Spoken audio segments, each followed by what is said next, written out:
Hello everyone, start करते हैं कि find the reaction at the simply supported beam, यानी कि अगर शुद्धालंबी धरण है तो उस पर रिएक्शन कैसे फाइंड आउट किया जाएगा। देखिए, आपके पास ये कैल्सी होना बहुत इंपॉर्टेंट है। बिना इस कैल्सी के आप न्यूमेरिकल नहीं लगा पाएंगे। तो हम इस कैल्सी को कैसे चलाया जाता है ये आपको हम बता चुके हैं। तो आइए स्टार्ट करते हैं कि find the reaction at the simply supported beam.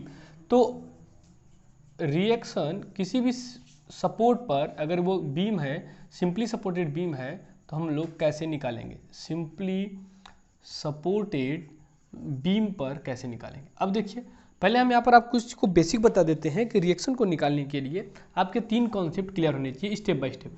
तो फर्स्ट स्टेप में क्या करना है आपको, फर्स्ट स्टेप में हॉरिजॉन्टल फोर्स आपको जो क्या करना है वो करना है 0। हॉरिजॉन्टल फोर्स 0 का तात्पर्य यह है कि या तो आप इसके एक लेफ्ट साइड कर लीजिए और इधर क्या इक्वल कर लीजिए, राइट साइड जाने वाले फोर्स कर लीजिए। सेकंड स्टेप हमको क्या करना है, सेकंड स्टेप करना है कि वर्टिकल फोर्स को क्या करना है, 0 रखना है। वर्टिकल फोर्स का 0 का कॉन्सेप्ट भी आप लिख सकते हैं कि अगर इक्वल के एक साइड ऊपर जाने वाले फोर्स है तो इक्वल के दूसरी साइड नीचे जाने वाले फोर्स होंगे। एंड थर्ड स्टेप जो है आपका वो क्या है, आपका मोमेंट, यानी कि किसी भी पॉइंट के अबाउट उसका जो मोमेंट होगा वो क्या होगा, 0 होगा। ठीक है, या 0 का, या इधर क्लॉकवाइज कर लीजिए और इधर क्या कर लीजिए, एंटी क्लॉकवाइज कर लीजिए, या दोनों को एक साइड रख के उसका मान 0 कर लीजिए। तो ये 3 स्टेप आपका रिएक्शन निकालने में बहुत ही इंपॉर्टेंट है। पहला क्या है कि हॉरिजॉन्टल फोर्स को 0 रखना है, दूसरा क्या है कि वर्टिकल फोर्स के समेशन को 0 रखना है, और तीसरा है आपका कि मोमेंट के समेशन को क्या रखना है, 0 रखना है। तो आइए एक सिंपल सा न्यूमेरिकल देखते हैं कि कैसे हम लोग फाइंड आउट करते हैं। तो मान लीजिए कि एक सिंपली सपोर्टेड ए और बी है, बीम है, जिसकी लंबाई जो है वो क्या है, एल है। जिसकी लंबाई क्या है, एल है। और इस बीम पर जो है एक पॉइंट लोड, मान लीजिए कहीं पे भी, हम फर्स्ट टाइम क्या मारते हैं, एक एग्जांपल ले रहे हैं, इसके मिड पॉइंट पर एक डब्ल्यू लोड लग रहा है और ये पॉइंट है आपका सी। क्लियर है। अब इसको सॉल्व करते हैं कि इसका रिएक्शन कैसे फाइंड आउट होगा। रिएक्शन क्या होगा, एक रिएक्शन आर ए पर लगेगा और रिएक्शन लगेगा एक आर बी पर लगेगा। अब रोलर सपोर्ट है तो इस पर एक हॉरिजॉन्टल फोर्स लगेगा, लेकिन हॉरिजॉन्टल फोर्स का कॉन्सेप्ट क्या हो गया, वो 0 है। ठीक है, क्योंकि और भी कोई हॉरिजॉन्टल फोर्स नहीं वर्क कर रहा है। तो क्या हो रहा है कि एक ए बी बीम है, सिंपली सपोर्टेड बीम है, जिसकी मध्य बिंदु पर, यानी इधर से L/2 है और इधर से भी L/2 है, तो मध्य बिंदु C पर एक W लोड लग रहा है। तो हमें RA और RB का मान को क्या करना है, ज्ञात करना है। ठीक है, और RA और RB आपके क्या है, यहाँ पर रिएक्शन है। आइए देखते हैं स्टेप बाय स्टेप। तो फर्स्ट स्टेप हमने क्या किया कि हॉरिजॉन्टल फोर्स को हम लोग क्या कर लिए, 0 कर लिए। तो हॉरिजॉन्टल फोर्स यहाँ पर कोई भी नहीं है, तो आपको कोई टेंशन लेने की जरूरत नहीं है। सेकंड स्टेप की बात करते हैं, स्टेप सेकंड की बात करते हैं। तो यहाँ summation of vertical force are equal to 0। Summation of vertical force है, यानी कि एक ही साइड में ऊपर जाने वाले फोर्स को प्लस में ले लीजिए और नीचे वाले फोर्स को आप अगर माइनस में करते हैं तो दोनों को अगर समेशन करते हैं तो उसका मान क्या होना चाहिए, 0 होना चाहिए। या इक्वल के एक साइड में ऊपर जाने वाले फोर्स लिख लीजिए और इक्वल के एक साइड में नीचे आने वाले फोर्स, यानी कि डाउनवर्ड जाने वाले फोर्स, और एक साइड में हो जाएगा अपवर्ड फोर्स।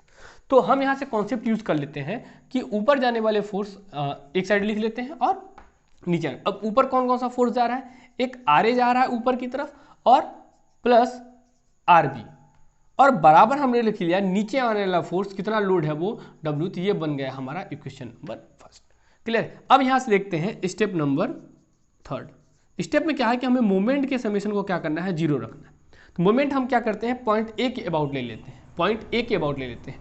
तो अब हम यहां से क्या करेंगे, अभी हमने आपको बताया है कि इक्वल के एक साइड में क्लॉकवाइज कर लीजिए और उसके अपोजिट साइड में एंटी क्लॉकवाइज कर लीजिए। ठीक है, तो अब यहां से करते हैं कि देखिए मोबाइल, अब मोमेंट के लिए क्या होता है, देखिए जो मोमेंट होता है वो क्या होता है, फोर्स इनटू परपेंडिकुलर डिस्टेंस। तो परपेंडिकुलर डिस्टेंस जब तक नहीं मिलेगा तब तक हम मोमेंट को कैलकुलेट नहीं कर पाएंगे। तो ए के अबाउट देखिए, यहाँ पर अगर ए वर्क कर रहा है तो यहाँ पर एक फोर्स जा रहा है आर ए, लेकिन यहाँ पर जो डिस्टेंस है वो 0 है, इस वजह से इसका कंसिडरेशन नहीं किया जाएगा।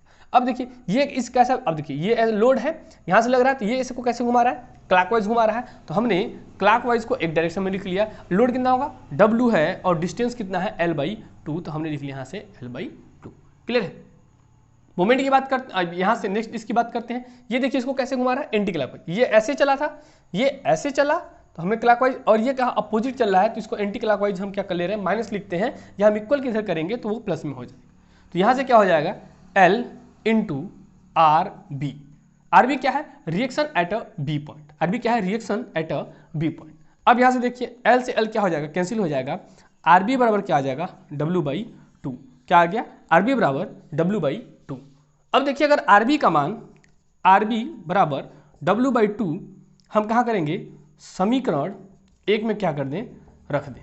समीकरण एक में रख देंगे तो क्या हो जाएगा, RA प्लस W/2 are equal W, then RA बराबर W माइनस W/2, देन इधर ये शिफ्ट हो जाएगा, देन RA बराबर क्या हो जाएगा 2W माइनस W/2, देन आ जाएगा यहाँ से W/2, यानी कि यहाँ से आप देख सकते हैं कि RA का मान भी W/2 है और RB का मान W/2 है। ऐसा तो इस वजह से आ रहा है क्योंकि जो ये रिएक्शन है ये इस बीम के मिड पॉइंट पे लग रहा है। जब मिड पॉइंट पे लगेगा तो इसका आधा भार इस ए पॉइंट पे चला जाएगा और आधा भार बी पॉइंट पे चला जाएगा। तो इस तरीके से हम लोग क्या करेंगे कि reaction find out simply supported beam पर क्या कर लेते हैं। अब देखिए यहाँ से दो तीन चीज़ें आपको हम नोट करके बता देते हैं कि लोड के कॉन्सेप्ट हम आपको इसके पहले लेक्चर में बता दिए हैं।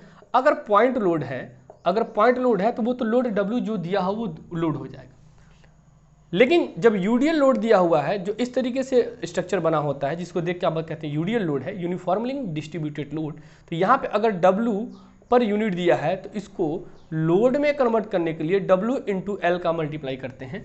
L वो होगा जितने पार्ट में यह लोड लग रहा होगा।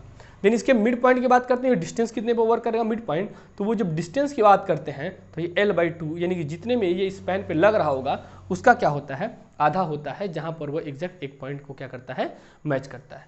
ओके, तो इस तरीके से हम लोग स्टेप बाय 3 स्टेप में हम लोग हॉरिजॉन्टल फोर्स, वर्टिकल फोर्स और एट किसी एक, अब देखिए यहाँ पर हमने RA के अबाउट लिया है, आप RB के अबाउट भी ले सकते हैं तो आपका न्यूमेरिकल गलत नहीं होगा। किसी भी एक पॉइंट के अबाउट हम क्या कर लेंगे, ले लेंगे।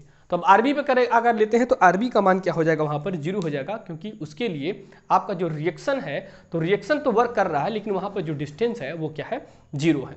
जब डिस्टेंस 0 होगा तो मोमेंट का भी मान क्या हो जाएगा, 0 हो जाएगा, क्योंकि मोमेंट ये कहता है कि फोर्स इनटू परपेंडिकुलर डिस्टेंस। तो इस तरीके से हम लोग इस न्यूमेरिकल को स्टेप बाय स्टेप समझ लिए हैं कि RB का मान W/2 और RA का मान भी क्या आ गया, W/2। तो इस तरीके से हम लोग स्टेप बाय स्टेप इस न्यूमेरिकल को सॉल्व कर लिए।